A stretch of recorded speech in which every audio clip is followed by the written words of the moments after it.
Millionaire returns home after years away and finds an unexpected person in his bed. Hello, let's hear another incredible story. Don't forget to like and subscribe to our channel. I love narrating stories for you, so get ready.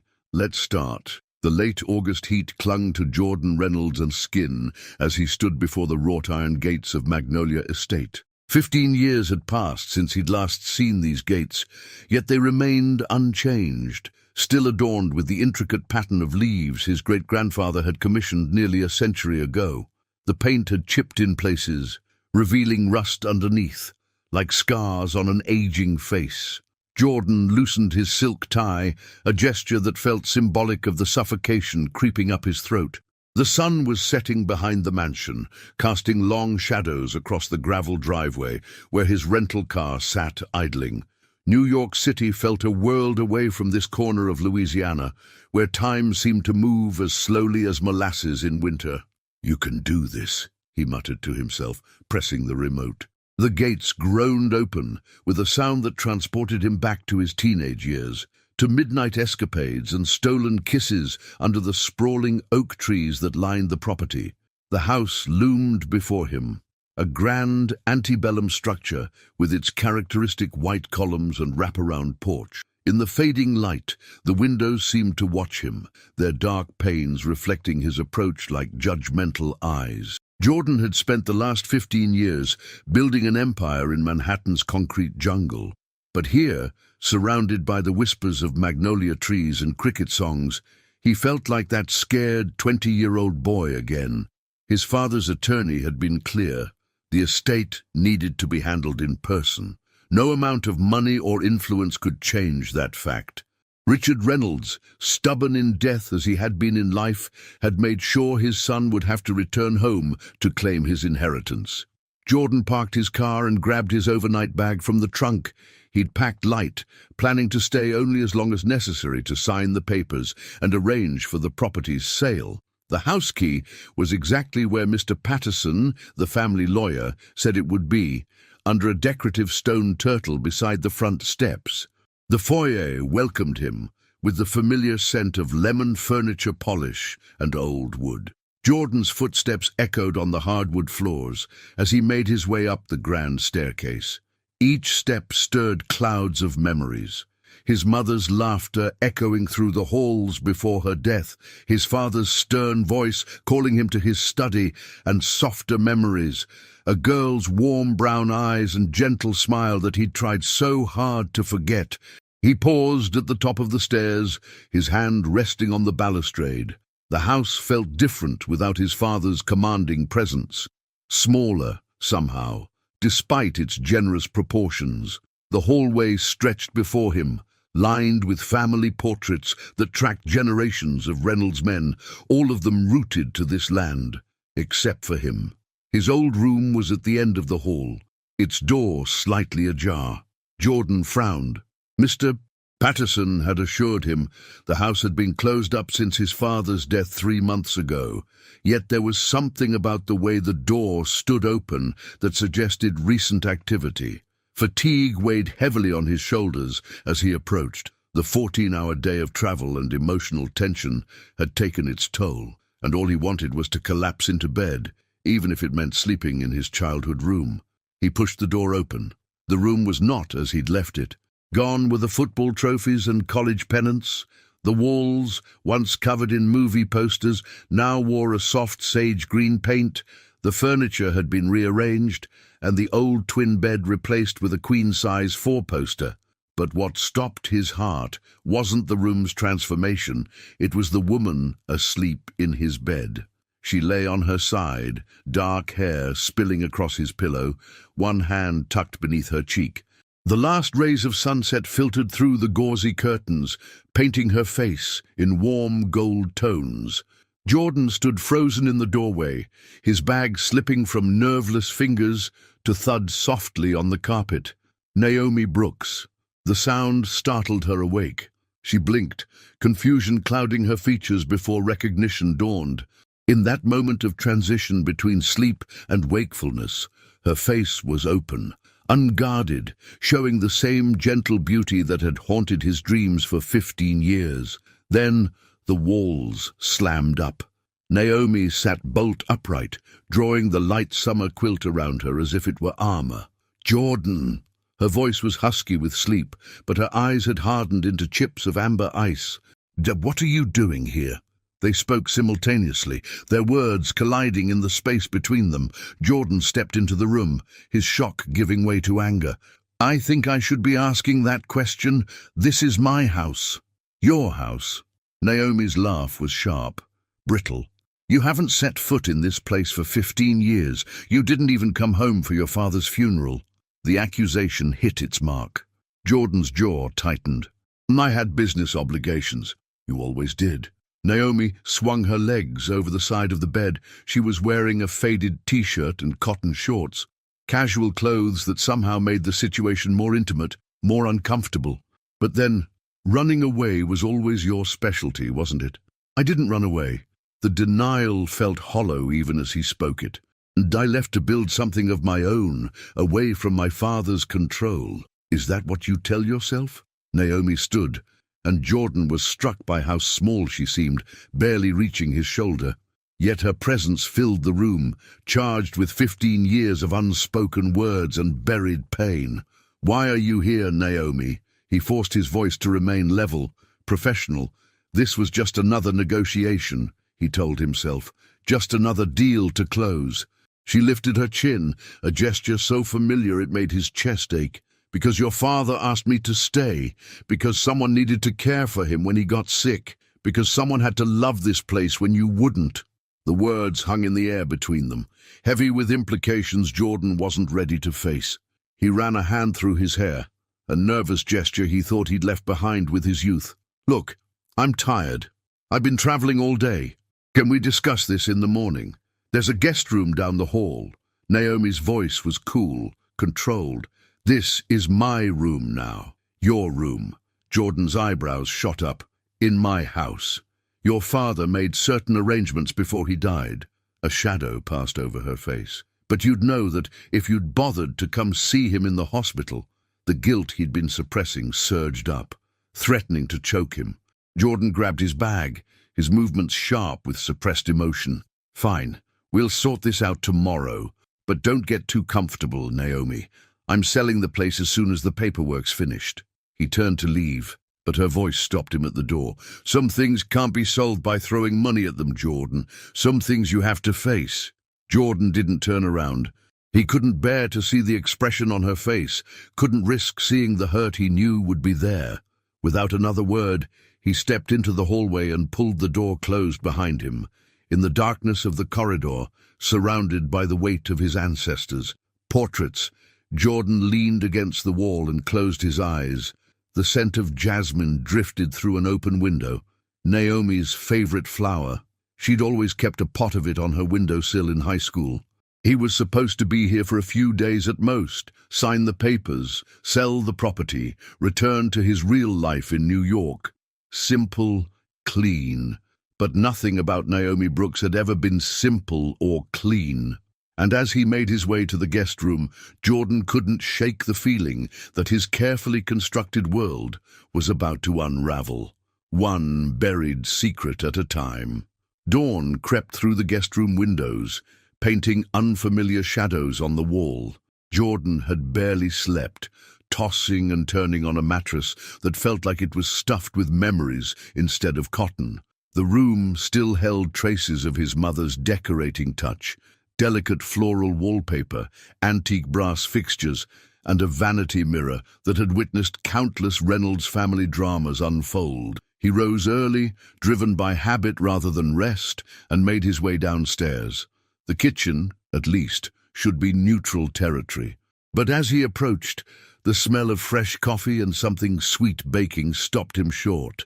The sound of movement inside threatened to upend his plan for a quiet morning. Naomi stood at the ancient gas stove, her back to him, humming softly as she flipped what appeared to be blueberry pancakes. She wore jeans and a loose cotton blouse, her dark hair tied back in a messy bun. The morning light streaming through the windows caught the silver strands at her temples, subtle marks of time he hadn't noticed the night before. "You still make breakfast for ghosts." The words slipped out before he could stop them, an echo of an old joke between them. During high school, Naomi had always cooked enough to feed an army, claiming the house's ghosts needed sustenance too. She stiffened, but didn't turn around. "Some of us actually live here, Jordan. We need to eat." Her tone was carefully neutral, but he could hear the years of resentment beneath it. "I didn't expect to find anyone here," he said, moving to the coffee maker. It was a new model, sleek and modern, amid the kitchen's vintage charm. "Especially not you. Where else would I be?" She finally turned to face him, spatula in hand like a weapon. "Unlike some people, I don't abandon the people I care about." Jordan's hand tightened around an empty mug. "That's not fair, Naomi. You don't know everything that happened." "Don't I?" She turned back to her pancakes, but not before he caught the shimmer of tears in her eyes. "I was there, Jordan. I watched you drive away that night. I read all the letters your father sent that you never answered.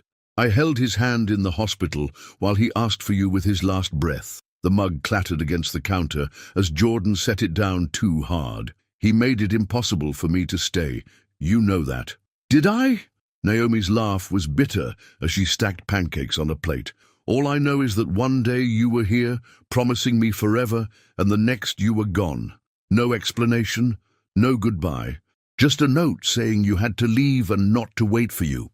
The silence that followed was broken only by the sizzle of batter hitting the hot griddle.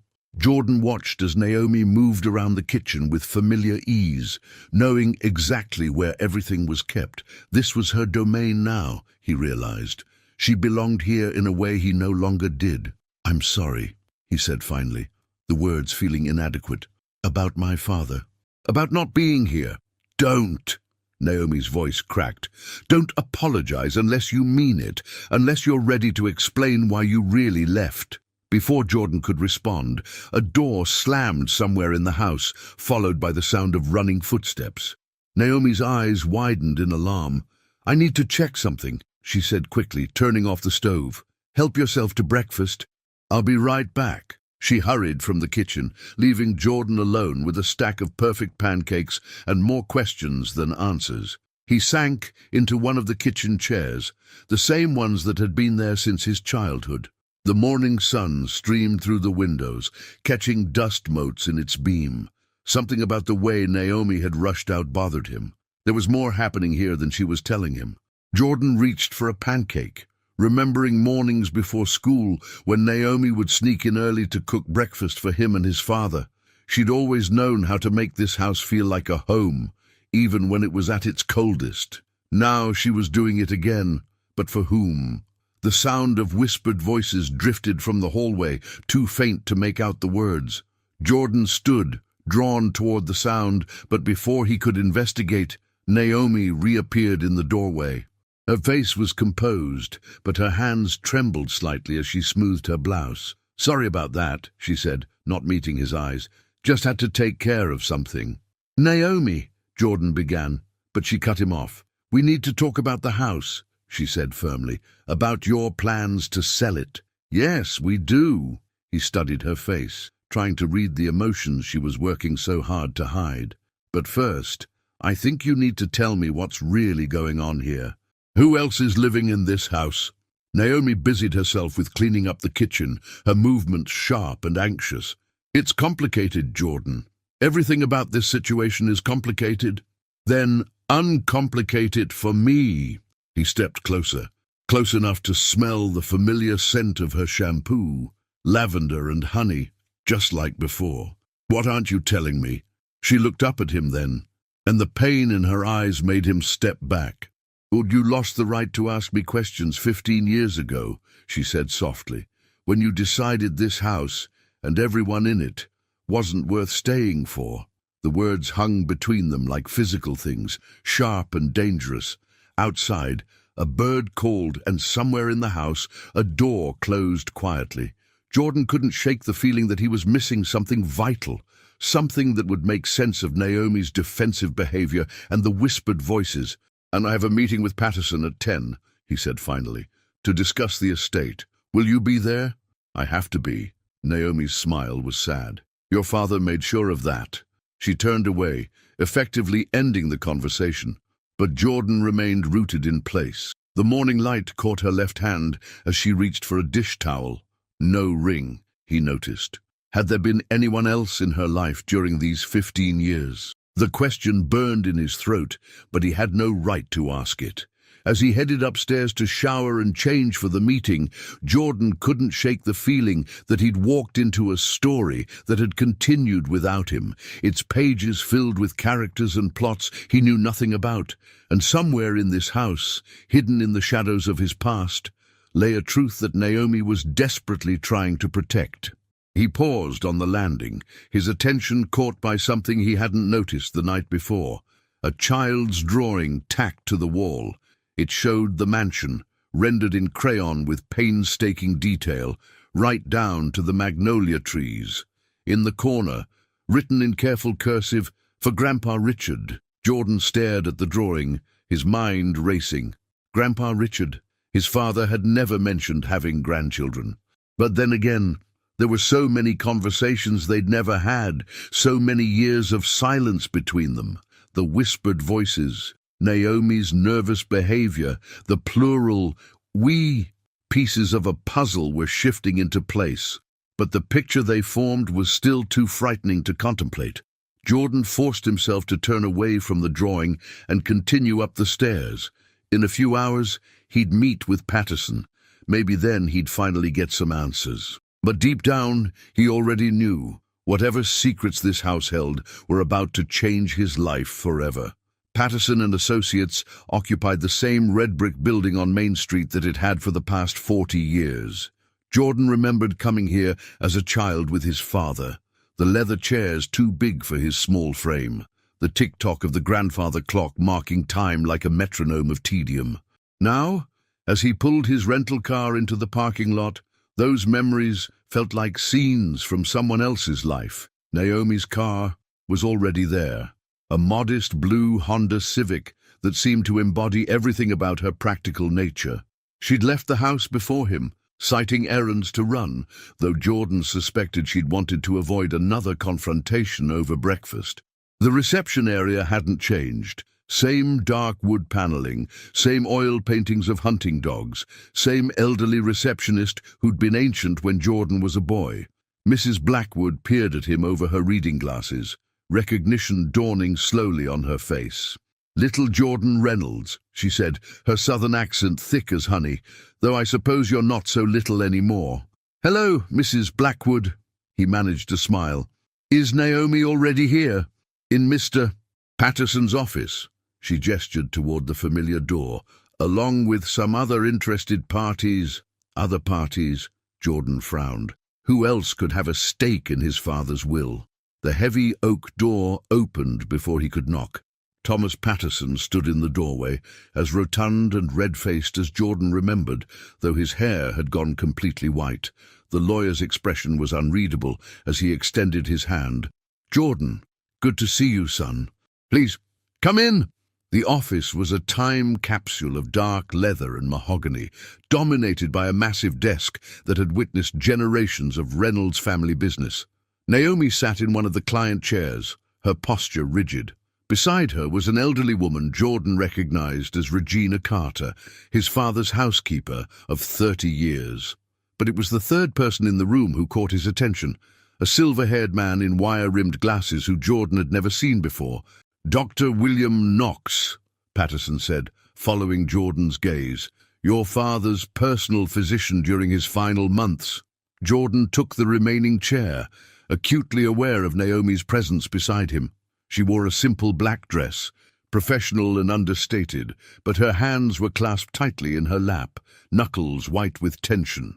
"Now that we're all here," Patterson began, settling behind his desk, "we can proceed with the reading of Richard Reynolds' last will and testament." He pulled out a thick envelope, his movements deliberate. "Though I should warn you, Jordan, your father made some unusual provisions." "Unusual how?" Jordan leaned forward.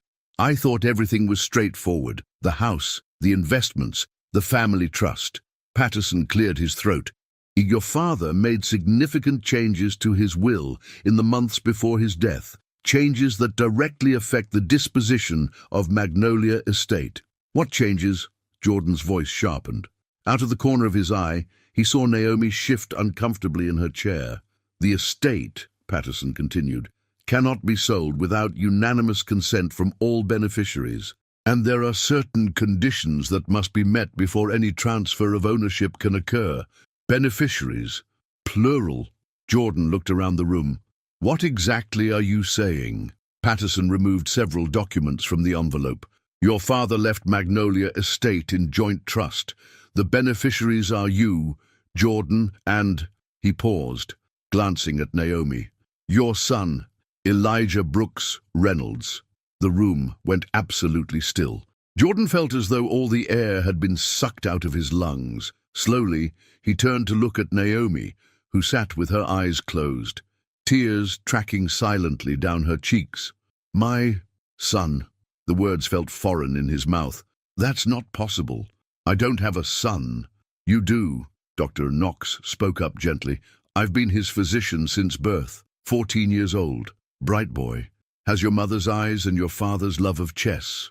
Jordan's head was spinning. 14 years. The math wasn't hard to do. Right before he left, right before everything fell apart. You knew. He turned to Naomi, his voice barely controlled. You knew you were pregnant when I left. I tried to tell you. Naomi's voice was barely a whisper. I called your office in New York dozens of times that first month. Your secretary always said you were in meetings. Then the number was disconnected. I changed companies, Jordan said numbly. I started my own firm. I never got any messages.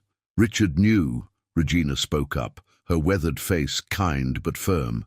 Naomi came to him when she couldn't reach you. He was angry at first, but when Elijah was born, she smiled softly. That child became his whole world. Jordan stood abruptly, pacing to the window. Outside, Main Street was coming to life, people going about their normal day, unaware that his world was shattering into pieces. The conditions of the trust, Patterson continued carefully, require that you reside at Magnolia Estate for a minimum of 6 months before any decisions about its future can be made. Your father was quite specific about this, Jordan. He wanted you to have time to reconnect. Reconnect, Jordan laughed harshly. With a son I never knew existed, with a life I walked away from. He turned back to Naomi. Why didn't you find another way to contact me? 15 years, Naomi. 15 years.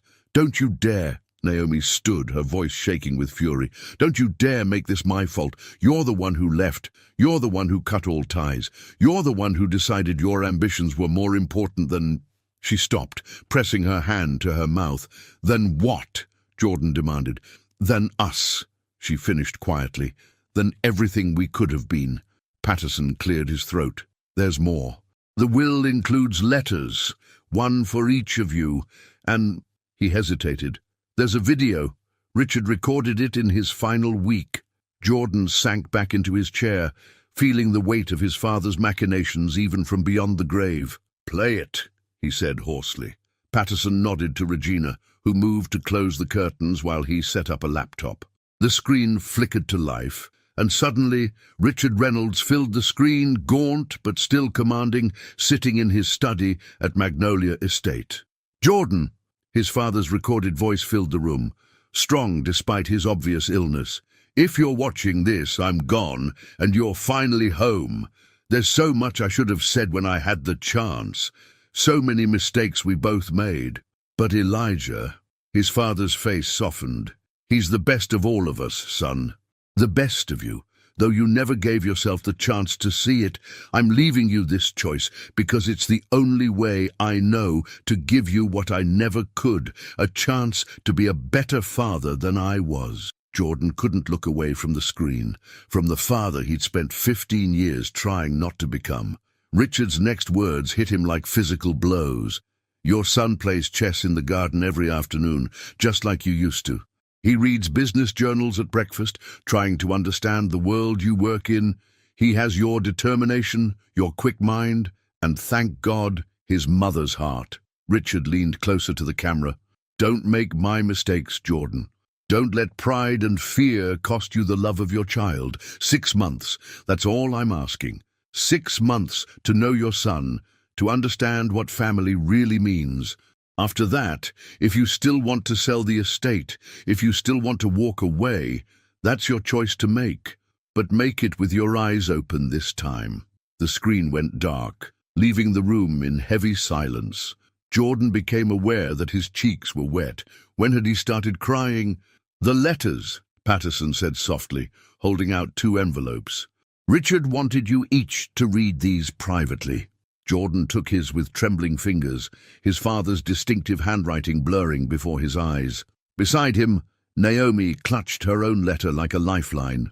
"I need some air," Jordan managed to say, standing on unsteady legs. He made it to the door before turning back. "Naomi, is Elijah at the house now?" She nodded slowly. "He's probably in the garden." "Playing chess." Jordan closed his eyes, his father's words echoing in his mind. When he opened them again, Naomi was watching him with a mixture of fear and hope that made his heart ache. "We have a lot to talk about," he said quietly. "Yes," she agreed, "we do." As Jordan stepped out into the bright Louisiana morning, his father's letter burning a hole in his pocket, he realized that selling the estate had suddenly become the least of his concerns. Somewhere in the garden of his childhood home, a boy he'd never met was playing chess, carrying his blood, his name, and 15 years of questions Jordan wasn't sure he knew how to answer. Jordan sat in his car outside Magnolia Estate for what felt like hours, his father's unopened letter resting on the passenger seat like a live grenade. The morning's revelations had left him raw, exposed in a way he hadn't felt since the night he'd driven away from this very house 15 years ago. A son. He had a son. His hands tightened on the steering wheel as he watched the shadows of clouds drift across the mansion's facade.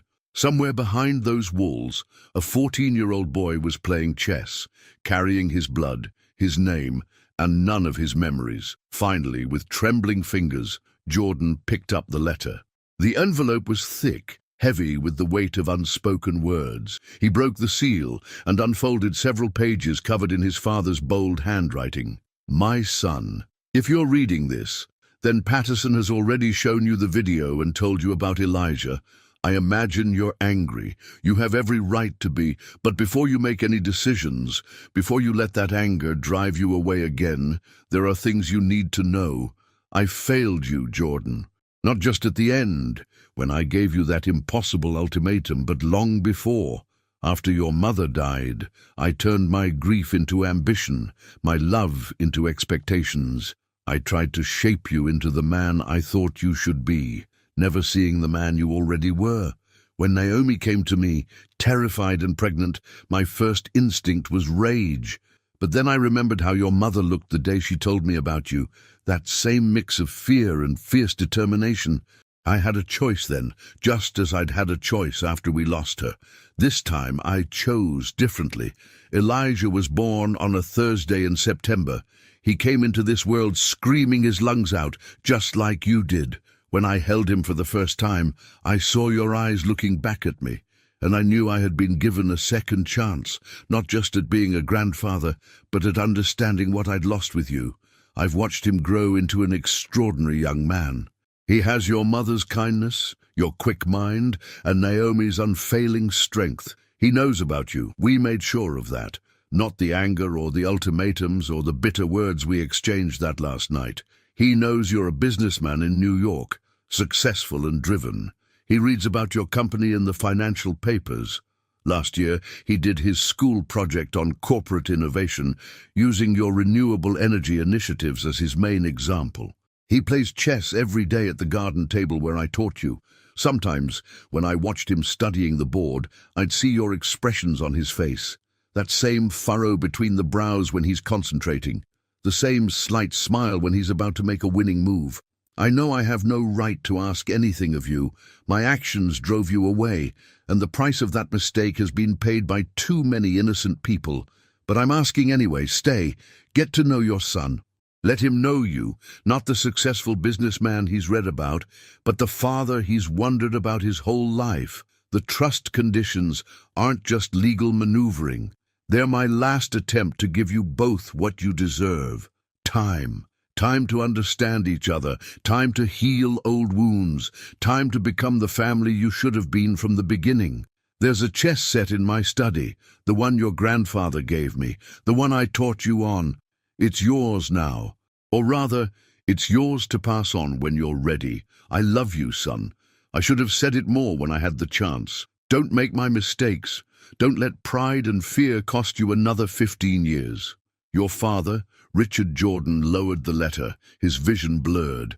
Through the windshield, he could see movement in the garden, a solitary figure at the chess table under the old oak tree.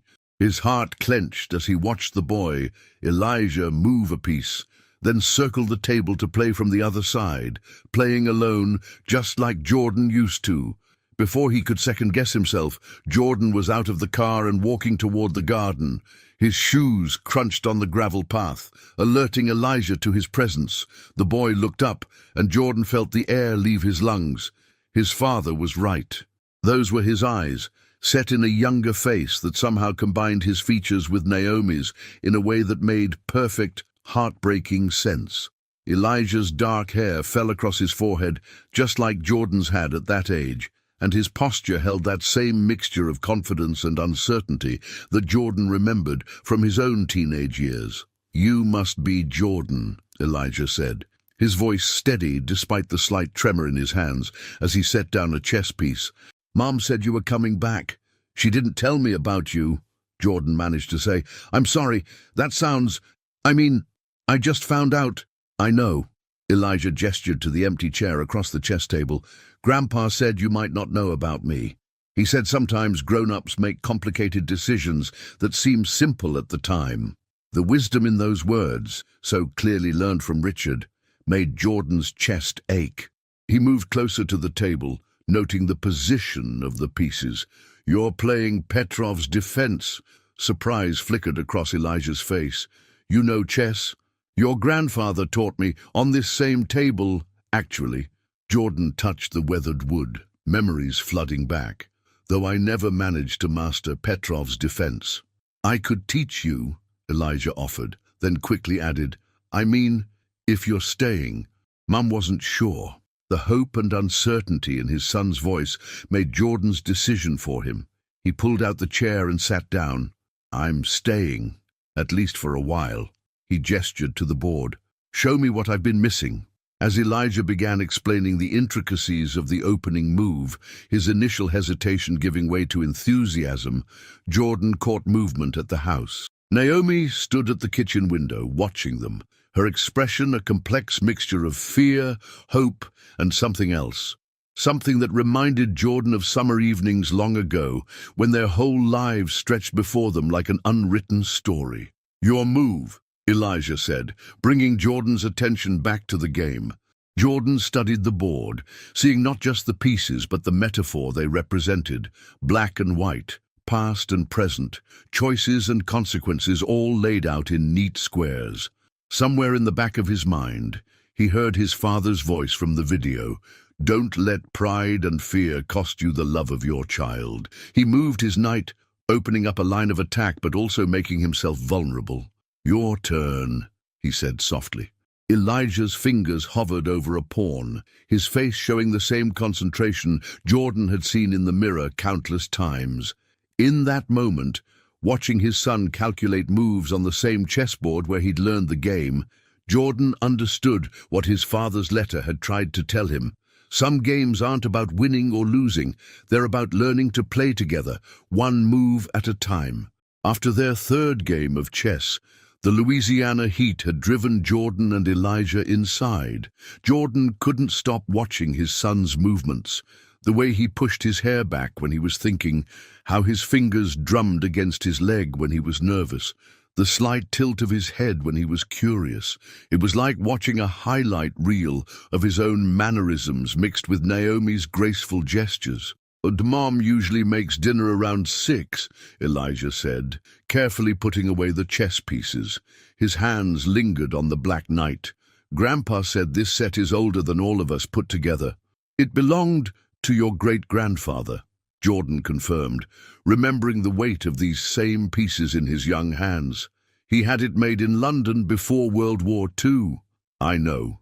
Elijah's face lit up. Grandpa told me the whole story.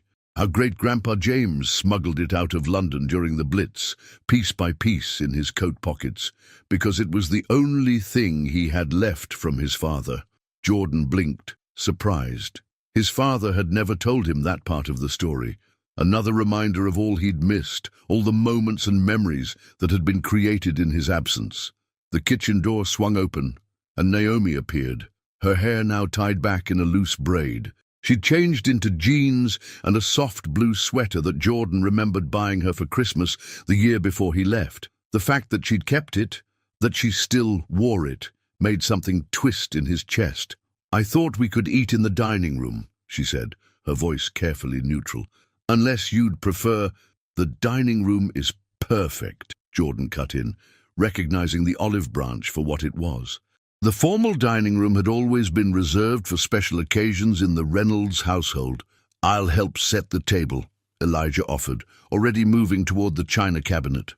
The casual way he navigated the house's formal spaces spoke volumes about how he'd been raised, with respect for tradition, but without the rigid formality that had characterized Jordan's own childhood. Naomi disappeared back into the kitchen, leaving Jordan to watch as their son, and the word still caught in his throat, expertly laid out the family's antique place settings. Each plate was positioned with perfect precision, each fork and knife aligned just so.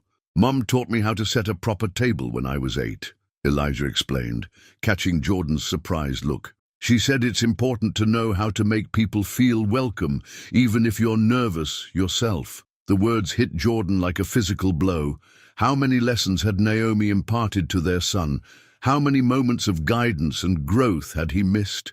"Do you need help in the kitchen?" he called out, needing something to do with his hands, with this restless energy that had been building since the morning's revelations. "And I've got it," Naomi replied, but Elijah was already moving toward the kitchen.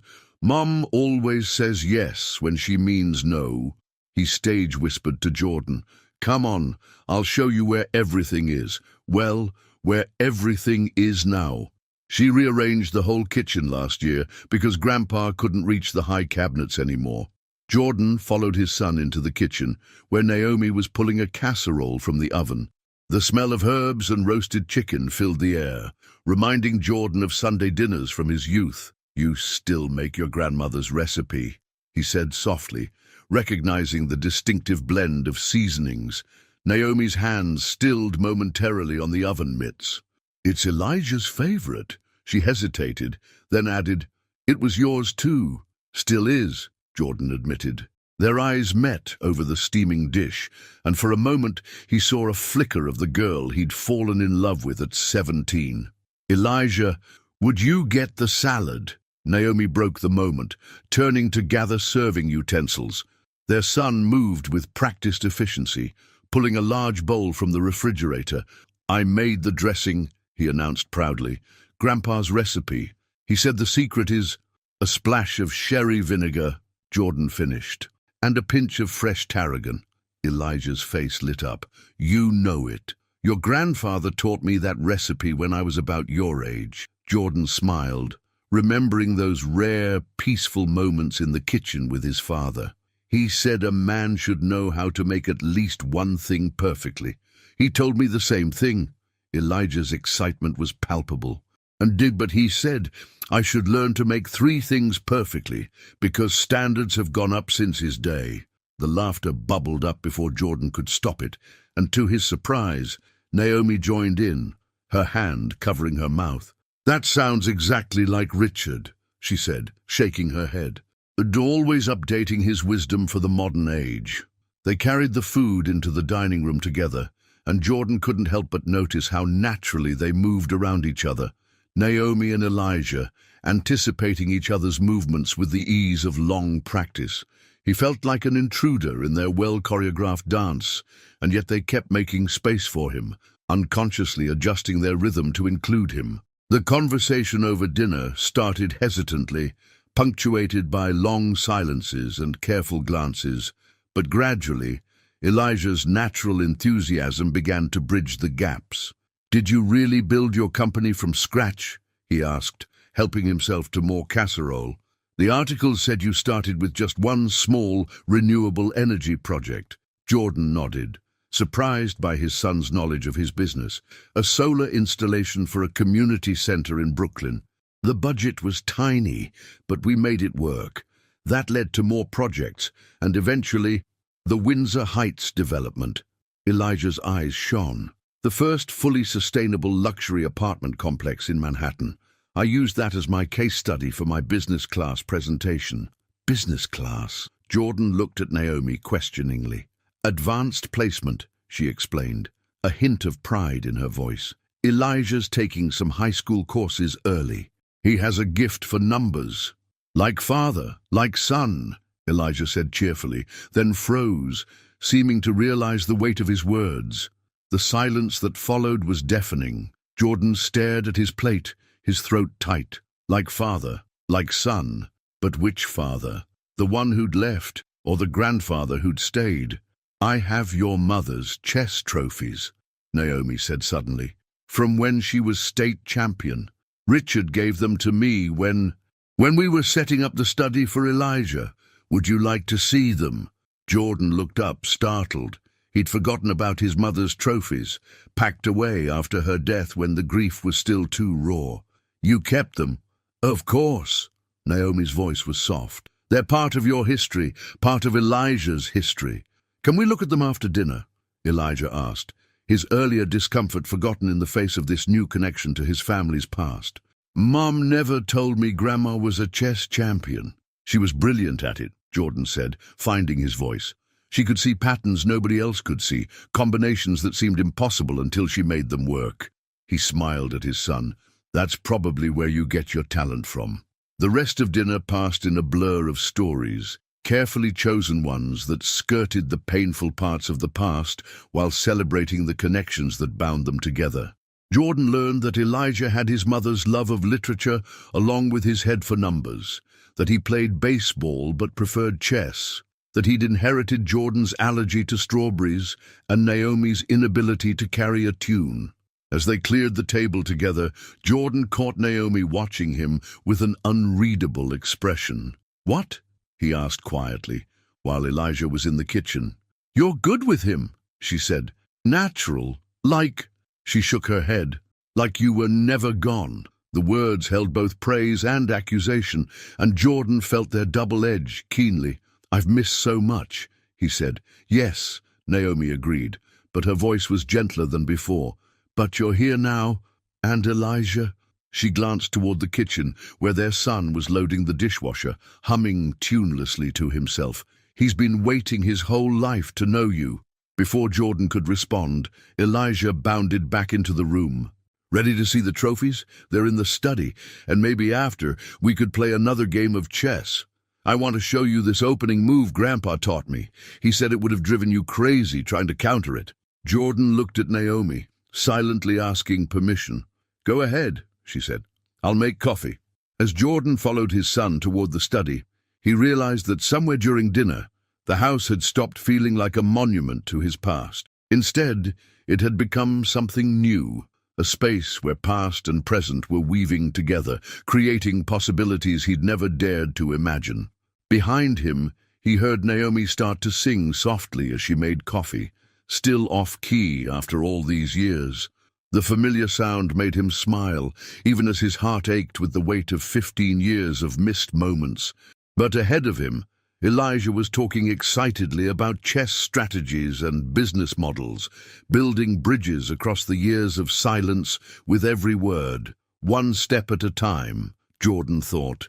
One move at a time, like a chess game where every piece mattered, where every choice could change the entire pattern of play.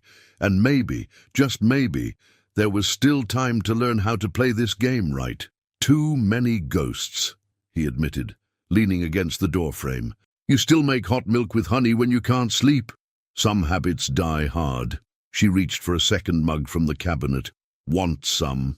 Jordan nodded, moving into the kitchen.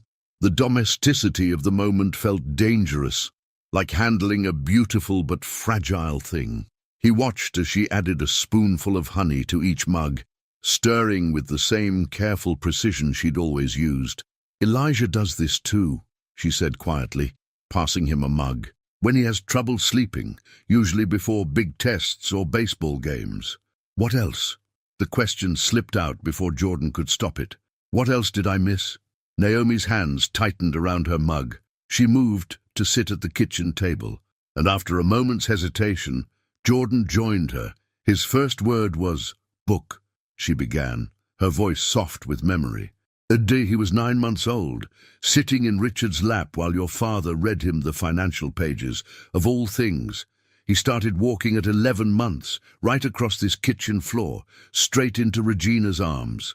She took a sip of her milk. He broke his arm when he was 7, climbing the oak tree out back. Spent the entire time in the emergency room explaining to the doctor how photosynthesis works. Each detail was a gift and a wound, filling in the vast empty spaces in Jordan's knowledge of his son. When did he start playing chess? Richard taught him when he was 5. A small smile touched Naomi's lips. He was terrible at first, but so determined, just like... She stopped abruptly. "Just like me," Jordan finished. The silence stretched between them, heavy with unspoken words. Finally, he asked the question that had been burning in his throat all day. "Why didn't you try harder to reach me? After the phone calls, there must have been other ways." Naomi's laugh was bitter. "You think I didn't try? I wrote letters to your office. I even flew to New York once, when I was 4 months pregnant. Your secretary said you were in meetings all day. I waited in the lobby for 6 hours before security asked me to leave." Jordan's stomach clenched. "I never knew." "You didn't want to know," Naomi said, but her voice held more sadness than anger. "You were building your empire, becoming the man you thought you needed to be, and I had to become someone else too, someone stronger." She stood, moving to retrieve something from a drawer. When she returned, she held a stack of newspaper clippings. "Elijah started collecting these when he was 10. Every article about your company, every mention of your success." She spread them across the table. "He was so proud, even though he'd never met you. He used to tell everyone his father was saving the planet, one solar panel at a time." Jordan's vision blurred as he looked at the clippings. There he was, in photograph after photograph, receiving awards, cutting ribbons, shaking hands with politicians, building a legacy he thought would fill the void inside him. "I read Richard's letter," Naomi said suddenly, "the one he left for me." She pulled an envelope from her robe pocket, unfolding pages covered in the same bold handwriting Jordan had read earlier. What did it say? That he was sorry for not being the father you needed, for not seeing how his expectations were crushing you, for making you choose between your dreams and your home. She met Jordan's eyes. "He told me something else too, about the night you left." Jordan's heart stopped. "Naomi, he said he gave you an ultimatum. Take over the family business or leave with nothing. But that wasn't the whole truth, was it? There was a third option he offered."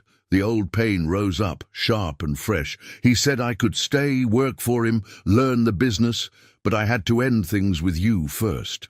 He said you were a distraction, that you'd hold me back from reaching my potential." Naomi's sharp intake of breath was the only sound in the kitchen. "You never told me." "How could I? You would have fought it, tried to find a way. And I..." Jordan's voice cracked. "I was a coward. It was easier to leave, to make you hate me, than to stay and risk failing you both. So you chose none of the options," Naomi said softly. "You didn't take over the business. You didn't stay with me. And you didn't become the son he wanted. You created a fourth path." "I ran away," Jordan admitted. "Called it ambition, called it independence, but really, I just ran." Naomi's hand moved across the table, hesitating just short of touching his. "And now..." Before Jordan could answer, his phone buzzed again on the table. Claire's name lit up the screen, along with a message preview. "Emergency board meeting called for tomorrow. Your presence required. Merger in jeopardy." Naomi withdrew her hand. the walls coming back up in her eyes. Your real life is calling. This is real too, Jordan said quickly. Elijah, this house, it's all real. Is it? Naomi stood, carrying her mug to the sink. Or is it just another ghost? Jordan. Another thing you'll run from when it gets too complicated. The buzz of his phone felt like an accusation. Jordan stood, moving to where Naomi stood at the sink. I'm not running. Not this time. She turned to face him, and suddenly they were too close. The air between them charged with 15 years of regret and unspoken words. Prove it, she whispered. I will. Jordan stepped back, needing distance to think clearly. I need to handle something in New York. But I'm coming back 2 days at most. Elijah will be disappointed, Naomi said, turning back to the sink. He has a baseball game tomorrow afternoon. He was hoping you'd come. The words hit Jordan like a physical blow. I didn't know. No, Naomi agreed quietly. There's a lot you don't know, like how he pitches left-handed but bats right, just like your father did. Or how he wears number 17 because that was your number in high school. Or how he practices his pitching against the barn wall every morning before school, rain or shine, because that's where Richard told him you used to practice. Each detail was another weight on Jordan's chest. His phone buzzed again, insistent. I'll be back for the next game, I promise. Promises are easy, Jordan. Following through is the hard part. Naomi moved toward the door, then paused. Whatever you decide, whatever your real life in New York demands, be gentle with him. He's waited 14 years to know you. Don't make him wait another 15 to understand why you left again. She disappeared up the stairs, leaving Jordan alone in the kitchen. Through the window, he could see the barn where his son practiced pitching, the oak tree where they'd played chess, the garden where generations of Reynolds men had built and rebuilt their relationships. His phone lit up with another message from Claire. Need confirmation you'll be at board meeting. Time sensitive. Jordan picked up the phone, his fingers hovering over the keys. In New York, a billion-dollar merger waited for his attention. Here, in this kitchen, his son's baseball glove probably sat in some corner, ready for tomorrow's game. For 15 years, he'd told himself that leaving was the only choice. Now, standing in the kitchen where he'd grown up, where his son had taken his first steps, Jordan realized that choices were never as simple as they seemed. Sometimes the hardest ones were the ones you had to make over and over again, proving with each decision who you really were. He looked at his phone one more time, then set it down on the counter. The merger could wait until morning. Right now, he needed to find out what time tomorrow's baseball game started. As he climbed the stairs back to his room, he passed Elijah's door, slightly ajar. Inside, he could hear the soft sound of his son's breathing, peaceful in sleep. Jordan stood there for a long moment, listening to the rhythm that was half his own heart beating, before continuing to his room. The shadows still danced on his ceiling, but now they seemed less like ghosts, and more like memories waiting to be made. Tomorrow, he would have to choose between a boardroom in New York and a baseball field in Louisiana. But tonight, in this house full of second chances, Jordan Reynolds finally knew which choice would let him sleep. His phone remained on the kitchen counter, unanswered, as the night settled over Magnolia Estate, and somewhere in the distance, crickets sang their ancient songs of home and belonging. Chapter 6. Midnight Confessions. Sleep refused to come. Jordan lay in the guest-room bed, staring at shadows dancing across the ceiling as branches swayed outside his window.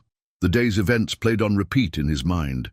Elijah's smile when he executed a perfect chess move, Naomi's quiet strength as she navigated their new reality, his father's words in the letter that now lay on the bedside table.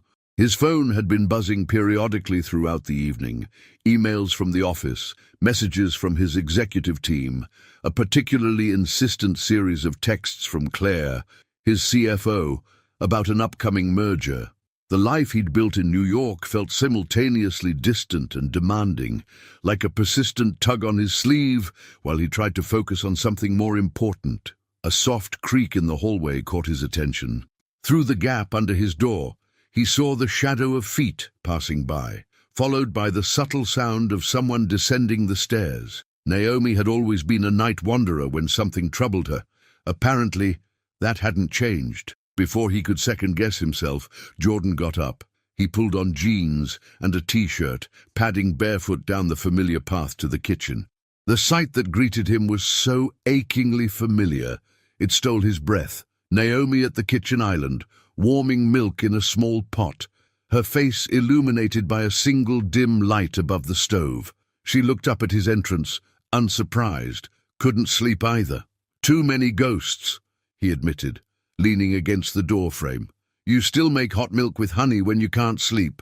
Some habits die hard." She reached for a second mug from the cabinet. "Who wants some?"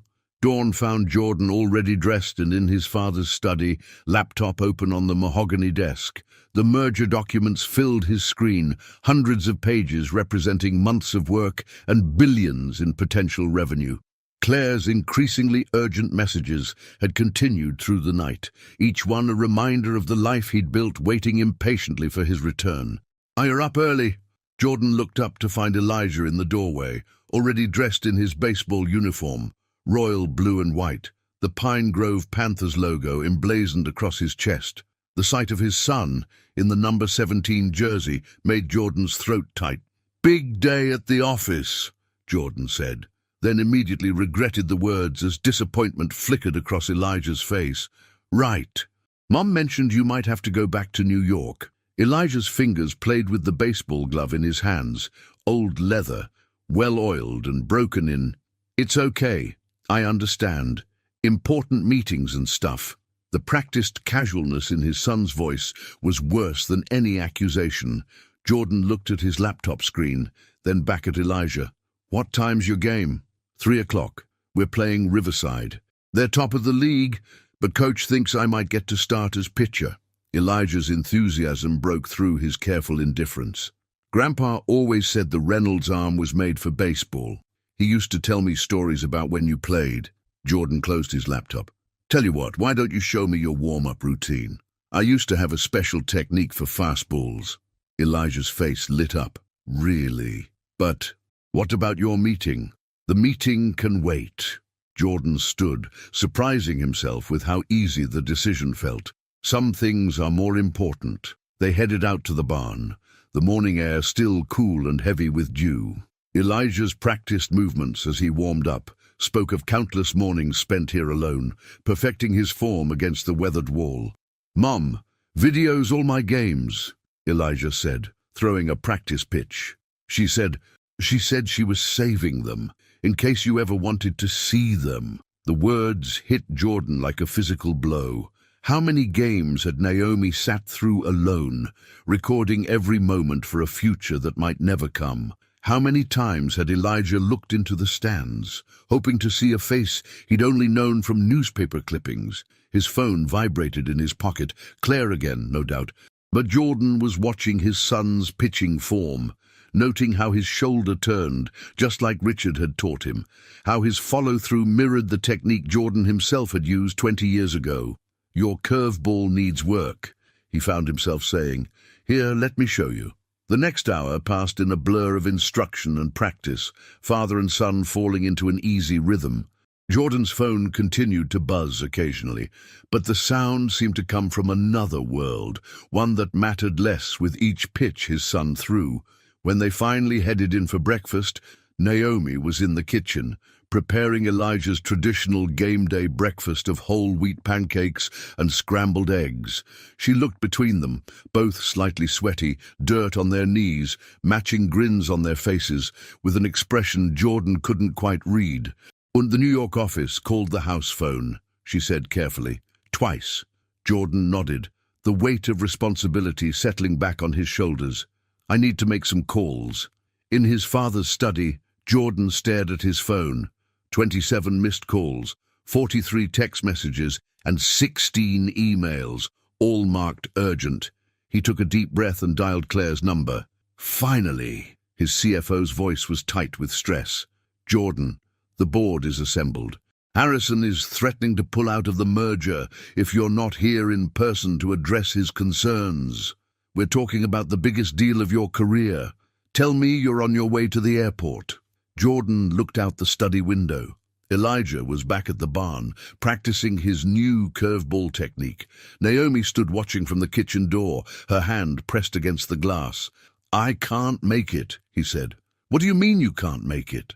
"Jordan, this is a $3 billion deal, I know." Jordan watched his son pitch, the ball arcing perfectly against the barn wall. "But my son has a baseball game today, his first time starting as pitcher." The silence on the other end was deafening. "Your son?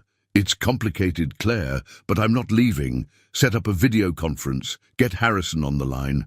I'll walk him through the projections myself. But I'm doing it from here. Jordan, be reasonable. This deal will still be there tomorrow. My son's game won't be." Jordan's voice was firm. "Either we make this work remotely, or we find another way. But I'm staying." He ended the call before Claire could argue further. For the next several hours, Jordan alternated between video conferences and watching Elijah practice.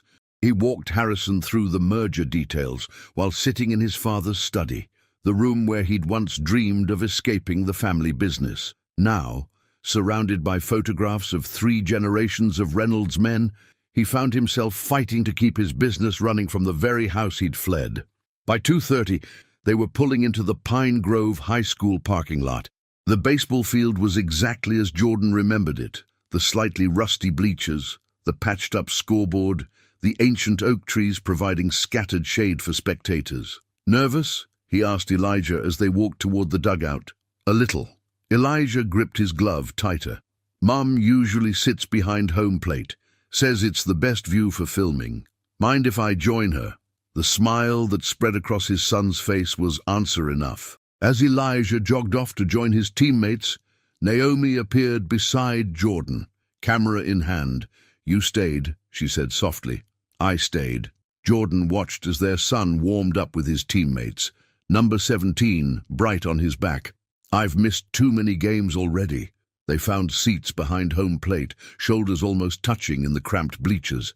As Elijah took the mound for the first pitch, Jordan felt Naomi's hand slip into his, squeezing gently. His phone buzzed one final time in his pocket. Probably Claire with more merger updates, but Jordan wasn't thinking about billion-dollar deals anymore. He was watching his son wind up for his first pitch, his form perfect, his face set in concentration. The ball left Elijah's hand in a beautiful arc, hitting the catcher's mitt with a satisfying smack. "Strike one!" called the umpire, and Jordan Reynolds, who had spent 15 years chasing success in New York boardrooms, finally understood what winning really meant. Pine Grove's only decent restaurant was a place called Mason's, a converted Victorian house with wraparound porches and fairy lights strung through the rafters. Jordan remembered taking Naomi here for their first real date, saving up 2 months of lawn mowing money for a proper dinner. Now, celebrating Elijah's complete game shutout victory, he found himself at the same corner table, watching his son demolish a massive plate of celebratory waffles.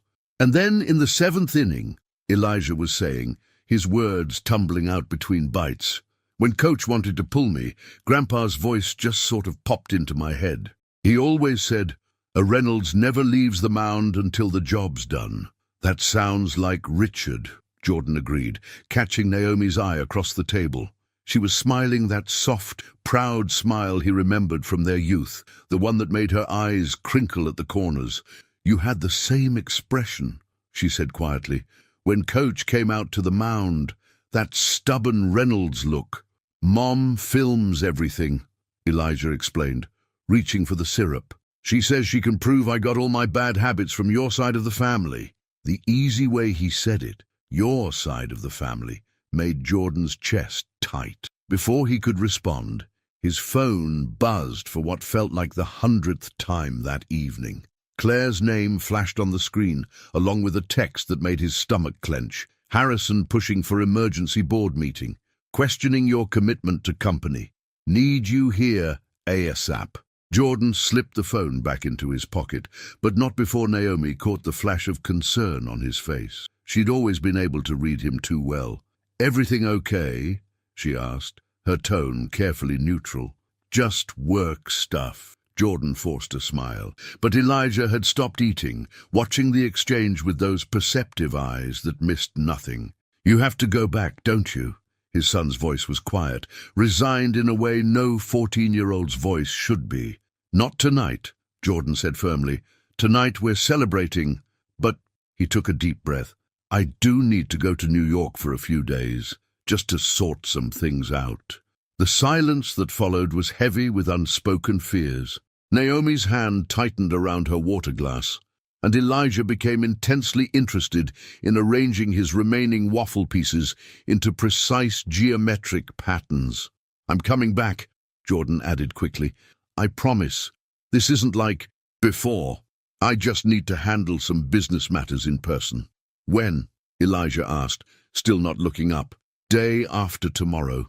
I'll only be gone for 3 days, 4 at most. You'll miss my game against Eastwood. Elijah's voice was carefully controlled, but Jordan could hear the tremor underneath. I know. I'm sorry, but I'll be back for the one after that. And maybe we could practice your curveball again tomorrow morning, before I have to leave. Finally, Elijah looked up. You promise you're coming back? The question held 15 years of absence in it, the weight of every promise Jordan had never made and every moment he'd missed. Across the table, Naomi was very still, waiting for his answer. I promise, Jordan said, reaching into his pocket.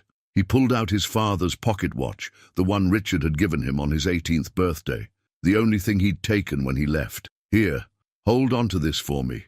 It's been in the family for 4 generations. I'll need it back when I return. Elijah took the watch with reverent hands, his fingers tracing the worn gold case. Grandpa told me about this. He said it was lost. Not lost, Jordan said softly, just waiting for the right time to come home. A commotion at the restaurant's entrance drew their attention. A group of Elijah's teammates had arrived with their families, still celebrating the victory. The boys crowded around their table, congratulating their pitcher, and Jordan found himself introduced as "my dad," over and over, each time making his heart skip. Mr. Reynolds. One of the mothers approached, her face lighting with recognition. Little Jordan Reynolds, I'm Susan Mitchell. Well, Susan Cooper back then. We were in the same grade. Susan. Of course. Jordan stood, accepting her warm handshake. How's your father? He was my little league coach. Still coaching, if you can believe it. He was at the game today, actually. Couldn't stop talking about how Elijah throws just like you used to. More familiar faces appeared. Parents who had been classmates, teachers who remembered him from high school, neighbors who had watched him grow up. Each greeting came with a story, a memory, a connection to the life he'd left behind. Everyone knew you'd come back eventually, Susan said, smiling between Jordan and Naomi. Especially after Richard got sick. He never lost faith, you know. Kept your picture right there on his desk, next to Elijah's. Jordan felt Naomi's hand brush his arm, a gesture of support or warning. He wasn't sure which. I should have come back sooner, he admitted. Well, you're here now. Susan's smile widened. And just in time, too. The town's getting ready for the Heritage Festival next week. You used to love that when we were kids. The Heritage Festival? Jordan looked at Naomi. You still do that? Elijah's performing, she said, playing piano at the opening ceremony. Piano? Jordan turned to his son in surprise. Mom taught me, Elijah explained. She said Grandma used to play. So, another piece of family history preserved, another connection maintained while he was away. Jordan's phone buzzed again in his pocket, but this time he ignored it completely. Will you be here for it? Elijah asked, hope creeping into his voice despite his obvious attempt to seem casual. The festival, I mean, it's next Saturday. Jordan did the math quickly. 3 days in New York, 4 at most. He could make it back in time. Wouldn't miss it, he said. The rest of the evening passed in a blur of conversation and memories, the restaurant gradually emptying until only their family remained. As they walked to their cars under the star-filled Louisiana sky, Elijah clutched the pocket watch close, and Naomi's hand found Jordan's in the darkness. 3 days. she said softly. 3 days, he confirmed. They no longer. But as they drove home to Magnolia Estate, Jordan's phone lit up with increasingly urgent messages from New York, each one a reminder that sometimes promises were harder to keep than they were to make. In his pocket, Richard's letter crinkled, a reminder of another father who had tried to balance family and legacy, and the cost of choosing wrong. Tomorrow, he would book his flight to New York. Tonight, he watched his son in the rearview mirror, still examining the pocket watch by the glow of passing streetlights, and prayed he was strong enough to be the father Elijah deserved, the kind who came back, the kind who kept his promises, the kind who chose love over legacy every single time. The New York skyline had never felt more foreign. Jordan stood at his office window on the 42nd floor, watching the city lights flicker to life as dusk settled over Manhattan. 3 days had stretched into 4, and now, on day 5, the promise he'd made over celebratory waffles felt like it was slipping through his fingers. His phone chimed with an incoming video call, Elijah's nightly check-in. The sight of his son's face, slightly pixelated but grinning, made the distance feel both smaller and impossibly vast. "I nailed the curveball today," Elijah announced proudly. "Coach says if I keep practicing like this, colleges might start looking at me next year." "That's incredible," Jordan said, turning away from the window to focus on the screen. "Show me your grip again." As Elijah demonstrated with a baseball, Jordan caught glimpses of the study behind him, Richard's chess set visible on a side table, the pocket watch chain glinting from Elijah's shirt pocket.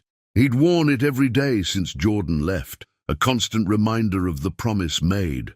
"Mum's been helping me practice for the festival," Elijah continued. "Want to hear part of the piece?" "I'd love to," Jordan said, settling into his office chair. The camera view shifted as Elijah moved to the piano in the corner of the study, his grandmother's old Steinway, Jordan realized with a start.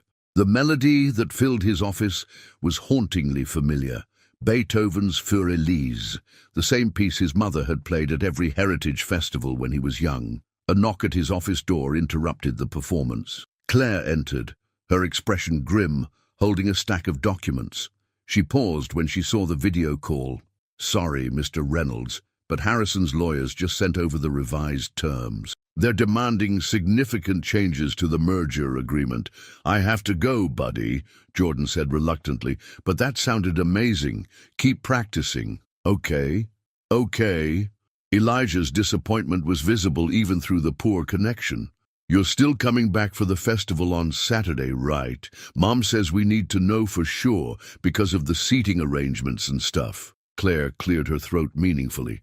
Jordan saw the calendar on his desk, the board meeting scheduled for Saturday morning, highlighted in urgent red. "I'm doing my best," he said, hating the uncertainty in his voice. After ending the call, Jordan turned to Claire. "How bad is it?" "Harrison's using your absence to push for more control post-merger.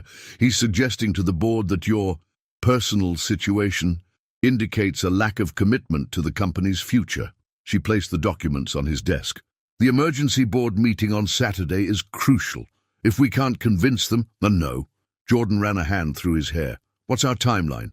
"Harrison wants an answer by end of day Friday. The board meets at 9 a.m. Saturday to vote."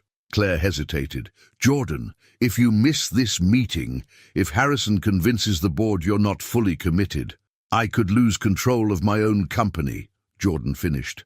He picked up the merger documents, years of work condensed into legal paragraphs that now threatened everything he'd built. "Get the team together. We need to review every line of this tonight." Hours blurred together as Jordan and his executive team worked through the night. Dawn found him still at his desk, empty coffee cups scattered around him, when his phone buzzed with a text from Naomi. "Elijah's asking about getting his suit pressed for Saturday. Need to know if we should save you a seat." Before Jordan could respond, another message arrived, this one with a photo attached. Elijah at the piano, Richard's pocket watch clearly visible in his shirt pocket, his face serious with concentration. He practices 2 hours every morning before school, Naomi wrote, just like you used to with baseball. Jordan stared at the photo, at his son's determined expression, so like his own. On his desk, Harrison's revised merger terms demanded his attention, threatening to dismantle 15 years of work. The Heritage Festival program lay next to them. Naomi had emailed it yesterday. Elijah was scheduled to play at 2 p.m. "Claire," he called out to his CFO, who was working in the adjacent office. "What if we counter-offered to Harrison? Gave him the Asia expansion he wants in exchange for maintaining current board structure." At this point, Claire appeared in his doorway, looking exhausted. He'd still want the Saturday vote. He knows he has leverage with the board right now. "Your absence this week has only strengthened his position." Jordan's phone buzzed again. This time it was a video, Elijah playing the final part of Für Elise, the notes crisp and clear. At the end, he turned to the camera with a grin that was pure Naomi. "Almost got it perfect, her dad. Wait till you hear it on Saturday." The word "dad" echoed in Jordan's head as he looked between his phone and the merger documents. 15 years of work versus 15 years of absence. Business legacy versus family legacy. His father's words from the video testament came back to him. "Don't make my mistakes, Jordan. Don't let pride and fear cost you the love of your child." "And Claire," Jordan said slowly, "what would happen if we took Harrison's deal, accepted his terms? You'd lose majority control, become a minority shareholder in your own company." Claire shook her head. "Everything you've built would still exist. The projects would continue. The employees would keep their jobs." Jordan stood, decision crystallizing. "Draft the acceptance papers." "Jordan, you can't be serious. This company is your life's work." "No," Jordan said, picking up the festival program. "This company is what I built instead of a life. There's a difference." He turned to the window, watching the morning sun glint off neighboring skyscrapers. "Have legal review the terms. I'll sign before I leave." "Leave? The board meeting will have to proceed without me." Jordan smiled, feeling lighter than he had in days. "I have a prior commitment. A piano recital in Louisiana." Claire stared at him. "You're choosing a small-town festival over control of your company." "No," Jordan said, gathering his coat. "I'm choosing not to be the kind of father who misses his son's performance. Not again. Not ever again." As he headed for the door, he paused.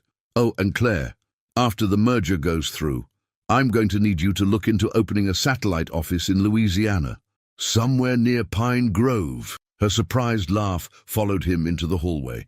Jordan pulled out his phone, typing quickly, "Save me a seat. Front row. I wouldn't miss it for the world." Then he added, "And tell Elijah to make sure my pocket watch is wound properly. A Reynolds timepiece should never be late." As his car navigated through morning traffic toward his apartment, Jordan felt the weight of 15 years of corporate battles lifting from his shoulders. He'd built his company trying to prove something to his father, to himself, to the world. But sitting in a small-town festival hall, watching his son play his mother's favorite piece on his grandmother's piano, that would be success of a different kind. The kind that Richard Reynolds had finally understood at the end of his life. The kind that couldn't be measured in stock prices or merger terms. The kind that came with a boy's proud smile and a pocket watch, passed down through generations of fathers and sons who were finally learning what really mattered. The Heritage Festival had transformed Pine Grove's town square into a tapestry of memories. String lights crisscrossed overhead, their glow soft against the late afternoon sky. The same wooden stage Jordan remembered from his childhood dominated the square, now draped with blue and gold bunting. His mother's Steinway piano waited center stage, its polished surface reflecting the gathering crowd. Jordan slipped into the hall through the side entrance, his suit still carrying the faint wrinkles from the red-eye flight. He'd made it with barely an hour to spare, having driven straight from the airport. In New York, his board was probably just finishing their vote on Harrison's merger terms. His phone was turned off, tucked away in his pocket. Whatever happened there could wait. He found Naomi backstage, helping Elijah with his tie. She wore a simple blue dress that made her eyes look like summer storms. And for a moment, Jordan was 17 again, watching her get ready for their senior prom. "You came," Elijah said, spotting him first. The boy's face lit up with a smile that made every sacrifice worth it. "Of course I came." Jordan stepped forward, taking in his son's appearance, the pressed suit, the carefully combed hair, and prominently displayed on his vest, the pocket watch's gold chain. A Reynolds keeps his promises. Naomi's hand stilled on Elijah's tie. "The merger meeting is happening without me." Jordan met her eyes steadily. "Some things are more important." Understanding dawned on her face, followed by something softer, more vulnerable. Before she could respond, the festival coordinator appeared, ushering them toward their seats. 5 minutes. "Elijah, parents, if you'll take your places." The front row felt different from this side. Jordan remembered watching his mother perform from here year after year, while his father sat rigid and proud beside him. Now he was the parent, watching his own son approach the piano with the same mix of nervousness and determination he'd seen in the mirror countless times. Elijah settled onto the bench, adjusting his position just as Naomi had taught him. His fingers hovered over the keys for a moment, and then the first notes of Für Elise filled the hall. But this wasn't just Beethoven's classic piece. Elijah had made it his own, adding subtle variations that spoke of youth and hope and second chances. Jordan felt Naomi's hand slip into his, their fingers intertwining naturally. On stage, Elijah reached a particularly challenging passage, his brow furrowing in concentration. The pocket watch chain caught the stage lights, gleaming like a promise kept. As the final notes faded, the hall erupted in applause. Jordan was on his feet before he realized it, his chest so full it hurt. Elijah stood, bowing just as his grandmother had taught Naomi, who had taught him. 3 generations of music, of love, of family flowing together in one perfect moment. The rest of the festival passed in a blur of congratulations and reconnections. Old neighbors stopped by to welcome Jordan home, each conversation carrying the weight of shared history and new beginnings. Susan Cooper Mitchell's father, his old Little League coach, clapped him on the shoulder with tears in his eyes.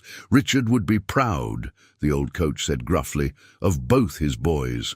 As evening settled over the square, the 3 of them found themselves back at Magnolia Estate. Jordan's phone had dozens of missed calls from New York, but they could wait. Right now, Elijah was showing him his mother's old sheet music, discovered in the attic years ago. "Mom says Grandma used to write notes in the margins," Elijah explained, carefully turning pages yellowed with age. "See, she marked this part to remind herself to think of summer rain." "I remember," Jordan said softly. "She said some music needed to be played with weather in your heart." "Like baseball," Elijah said thoughtfully. "How you taught me to feel the wind before a curveball." Jordan looked at his son, this remarkable boy who had somehow inherited the best of all of them. His mother's music, his father's determination, Naomi's gentle strength, and somewhere in there, pieces of Jordan himself that had been waiting to be discovered.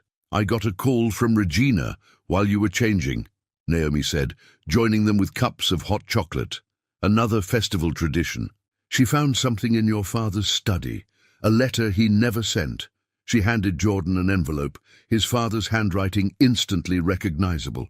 Inside was a single sheet of paper, dated just days before Richard's death. "Jordan, I'm watching Elijah play chess in the garden, using your old moves, though he doesn't know they're yours. He has your mother's way of humming while he thinks, your determination when he's solving a problem, and thankfully, Naomi's ability to forgive. I thought I was teaching him about family legacy, about the weight of the Reynolds name. But he's been teaching me about second chances, about how love doesn't divide when you share it, it multiplies, about how it's never too late to come home. I hope someday you'll understand what I finally learned too late, that success isn't something you earn in spite of your family, but because of them. The house is waiting for you, son. We all are, Dad. Jordan lowered the letter, his vision blurring. Outside, the evening sun painted the garden in shades of gold, catching the edges of the chess table where 3 generations of Reynolds men had learned life's most important moves. "I was thinking," he said, his voice rough with emotion, "about that satellite office I mentioned. Maybe instead of building something new, we could convert part of the house. The east wing has good light, and with some updating—" "You mean you're staying?" Elijah's question held 15 years of hoping. "I'm staying." Jordan looked at Naomi, seeing the future in her eyes. "If that's okay with both of you." Naomi's smile was like sunrise after a long night. "And I think," she said softly, "that this house has been waiting for all of us to find our way home." Elijah pulled out the pocket watch, its worn case warm from being carried close to his heart. "It's still keeping perfect time," he said proudly. "Just like you promised." Jordan drew his son close, feeling Naomi step into the embrace. Through the window, he could see the old oak tree where he'd taught Elijah to play chess, the barn wall that had fielded countless pitches, the garden where his mother had once planted jasmine that still bloomed every spring. The pocket watch ticked softly against his chest, marking not just time, but the rhythm of 3 hearts finally beating in sync. Outside, crickets began their evening song, a familiar melody that spoke of belonging, of forgiveness, of love that had waited patiently for 15 years to bloom again. In his father's study, the chess set waited for their next game. On the piano, Beethoven's notes still lingered in the air, and in the heart of Magnolia Estate, the Reynolds family legacy was being rewritten, one precious moment at a time. This time, Jordan knew he was exactly where he needed to be. Not just passing through, not just keeping promises, but truly finally home. The end. Thanks for watching to the end. Did you like the story? Tell us what you thought in the comments below. We want to know what you think. Don't forget to leave your like and subscribe now for more exciting stories you won't want to miss. Activate the bell to be notified whenever a new video comes out. See you in the next story. See you there.